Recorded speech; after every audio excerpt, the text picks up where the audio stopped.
बीते बीते दिन अम्बेडकर जयंती के दिन अ, हम सभी के परिचित चिंतक यूट्यूबर चिंतक आचार्य प्रशांत जी का एक वीडियो आया है, जिसमें उन्होंने अम्बेडकर जी से जुड़ी हुई कई सारी बातों का उन्होंने उल्लेख किया और उसमें अम्बेडकर जी क्यों महत्वपूर्ण है, रेलेवेंट क्यों है आज के समय में, ये सब उन्होंने मेंशन किया।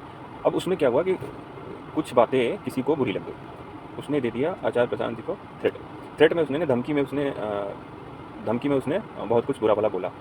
अब देखिए उसमें होता क्या है कि जो भी कहा गया है आचार्य प्रशांत द्वारा, वो सारे उनके विचार हैं। वह विचार उनके उनके द्वारा अर्जित किए गए ज्ञान और उनके द्वारा अर्जित किए गए अध्ययन, चिंतन, मनन पर आधारित हैं।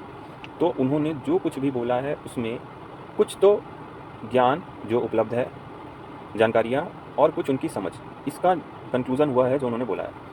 बट जिसने धमकी दी है वह कोई और सोच रखता है, वो उनसे बिल्कुल ज़ाहिर-सी बात है उनसे अलग सोच रखता होगा। तो जो उनसे अलग सोच रखता है, वो उनको धमकी दे रहा है, जो कि एकदम गलत है।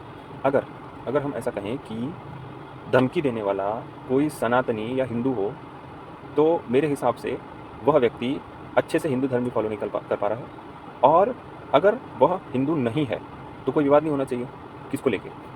अगर वह हिंदू है ही नहीं, तो इसका मतलब कोई सरफिरा है। क्योंकि हिंदू धर्म में एक प्रक्रिया है जिसको बोलते हैं शास्त्रार्थ।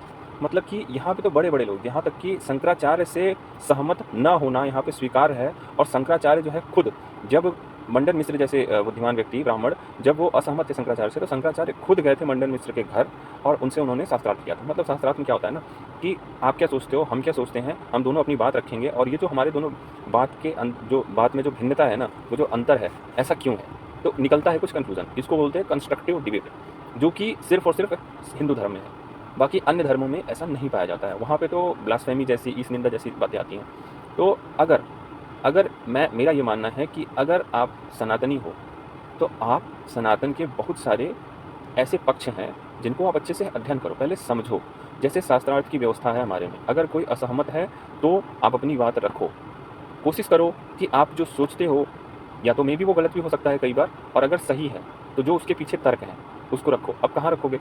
इसमें क्या समस्या आज ये भी आती है कि जिस ज़माने की शास्त्रार्थ पद्धति थी, उस ज़माने में शंकराचार्य खुद जो है, जो सहमत होता था उसके घर चले जाते थे। यहाँ पे क्या है कि आजकल लोग आरोप लगा देते हैं, कुछ भी बोल देते हैं और बहस करने को तैयार नहीं है।